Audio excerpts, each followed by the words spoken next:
આમ તો આ એન્યુઅલ ફંક્શન માટે આપણે તો ફક્ત અત્યારે જ્યારે કાર્યક્રમ જોઈ રહ્યા છીએ એટલો જ સમય આપવાનો છે, પણ સ્કૂલમાં આ ફંક્શનની તૈયારીઓ છેલ્લા ઘણા બધા દિવસથી ચાલતી હતી. પરેશભાઈના ટોટલી મોનિટરિંગની સાથે બધા ટીચર્સના સહયોગથી અને આ બધા બાળકોની પ્રેક્ટિસથી આખો પ્રોગ્રામ સજાવવા માટેની ખૂબ સારી એવી મહેનત કરવામાં આવી છે, ખૂબ સારી એવી જહેમત ઉઠાવવામાં આવી છે. હમણાં શિક્ષક વિશે મેં બહુ સરસ એવી વાત વાંચેલી કે શિક્ષકમાં શૈક્ષણિક ક્ષમતા તો હોવી જ જોઈએ, પણ સાથે સાથે જીવન પ્રત્યેનો આદર્શપૂર્ણ અભિગમ પણ હોવો જોઈએ, જે પુસ્તકમાંથી નહીં પણ શિક્ષકના જીવનમાંથી મળે છે. સંસ્કાર કુંજ જ્ઞાનપીઠમાં શિક્ષકો બાળકોના આદર્શ છે.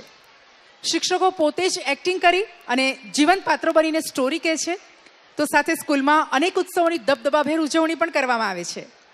દિવાળી સેલિબ્રેશન હોય, અરુણા મહોત્સવ હોય, નવરાત્રિ હોય, રાખી ઉત્સવ હોય, ગુરુ પૂર્ણિમા કે પછી જન્માષ્ટમીનો તહેવાર હોય, દરેક ઉજવણીમાં બધા જ ઓતપ્રોત થઈ જાય અને હર્ષોલ્લાસ સાથે દરેક ઉજવણી કરે. આ સિવાય ઘણી બધી કોમ્પિટિશન પણ સ્કૂલમાં થાય. શિક્ષકો માટે ખાસ કરીને મોટિવેશન સેમિનાર, એન્જોય ડે વગેરે પણ ખરું. અને આ સાથે બીજી એવી ઘણી બધી એક્ટિવિટીઝ છે જેનું લિસ્ટ આપણે બહુ લાંબુ છે, પણ અત્યારે આપણે બધા જ કાર્યક્રમના મૂડમાં છીએ.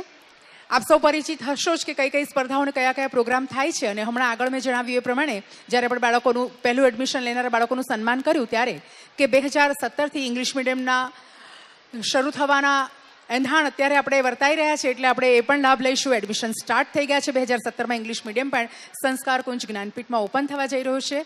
એટલે પ્લીઝ બધા આપણા વાલીઓ પણ એ વાતનું ધ્યાન રાખીશું અને સાથે જ આપણા લાગતા વળગતાઓને પણ આટલી સારી વાત આપણે ચોક્કસથી જણાવીશું.